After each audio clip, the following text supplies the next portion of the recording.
Hello and welcome to this review of Resident Evil 4 on the PlayStation 4. It's a legendary series, so let's not mess around, let's get straight into it.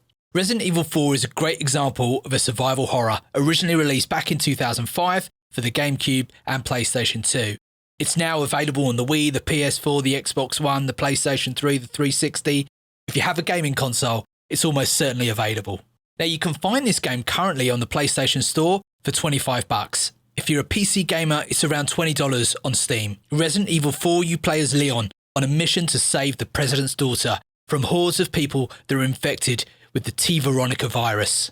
The gameplay is engaging as you travel from location to location, killing enemies, exploring and upgrading your weapons. Along the way, there'll be small puzzles and cool boss fights, such as Verdugo and El Gigante, who is a giant creature able to charge at you at the fastest speed, almost like a berserker from Gears of War.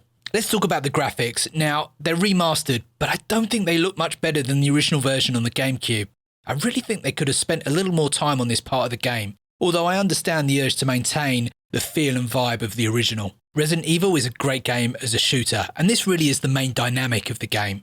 And although the voice acting isn't as bad as some of the previous Resident Evil games, it's still not the best. Considering this is a remaster, this really could have been reworked. And when I looked into this, I wasn't surprised. This probably wasn't helped by the fact that the voice acting was recorded over 4 months in 4 different sessions. Now this may seem a little harsh, but I genuinely preferred the voice acting of Phantasmagoria, and to call this a horror game is a little contentious in my opinion. This is the same genre as games such as Heavy Rain, a masterclass in Hitchcockian horror.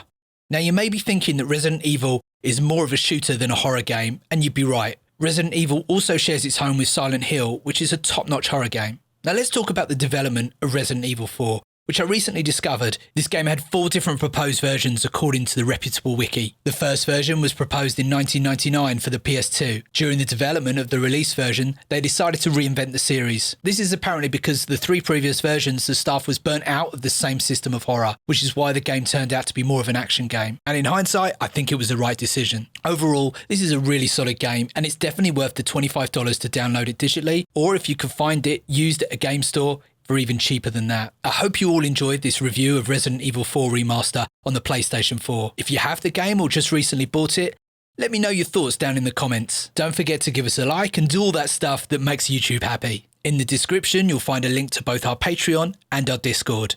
So come and join in the conversation, and I'll see you in the next review.